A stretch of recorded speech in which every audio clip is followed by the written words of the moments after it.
যখন কোনো সন্তান কোরআন শিক্ষা করার জন্য হাঁটি হাঁটি পা পা করে রওনা করে, আল্লাহর নবী বলেন তারে আল্লাহ এত মর্যাদা দেন, তার পায়ের নিচে রহমতের ফেরেশতাগুলো পাখা বিছিয়ে দেয়। সুবহানাল্লাহ। এই বিষয়টি বোঝাবার জন্য আপনাদের সামনে একটা ঘটনা বলি।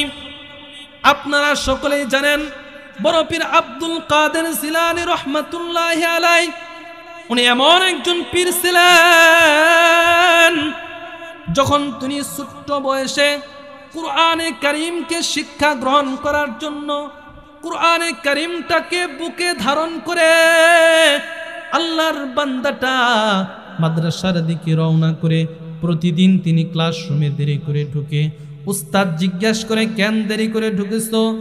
আব্দুল কাদের জিলানী রহমাতুল্লাহি আলাইহি বলেন, আগামীকাল সঠিক টাইমে উপস্থিত হব।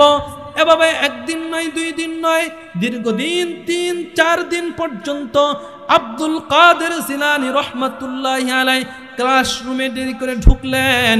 এবার উস্তাদজি জিজ্ঞেস করেন, আই আব্দুল কাদের জিলানী, আজকে তোমাকে ঘটনা উন্মোচন করতে হবে, কি জন্য তুমি দেরি করে ঢুকো?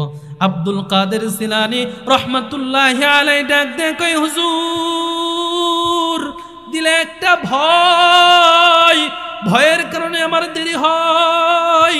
কি সে ভয়? আব্দুল কাদের জিলানী রহমাতুল্লাহি আলাইহি বলেন, হুজুর, কুরআনটারে বুকে লইয়া যখন আমি আমার সর্বপ্রথম কদমটা যখন আমি আমার উঠানের ভিতরে রাখি, উঠানটা হচ্ছে শক্তদার বস্তু, মাটি, কিন্তু সেটা আর শক্ত থাকে না, বরং কুরআনটা বুকে নেওয়ার পর পাটা যখন রাখি, সাথে সাথে ওই মাটিটা তুলার রূপে রূপান্তরিত হয়ে যায়। আব্দুল কাদের জিলানী রহমাতুল্লাহি আলাইহি তার নিজের ছাত্রকে ডাক দিয়ে কয়, আব্দুল কাদের জিলানীকে ডাক দিয়ে কয়, বাবা আয়, আমার বুকে আয়।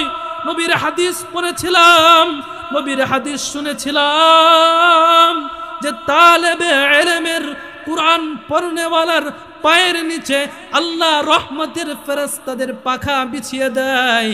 আমি কখনোই এটা বাস্তব কোনো প্রমাণ পাইনি, কিন্তু তোর মাধ্যমে আমি বাস্তব প্রমাণ পাইলাম।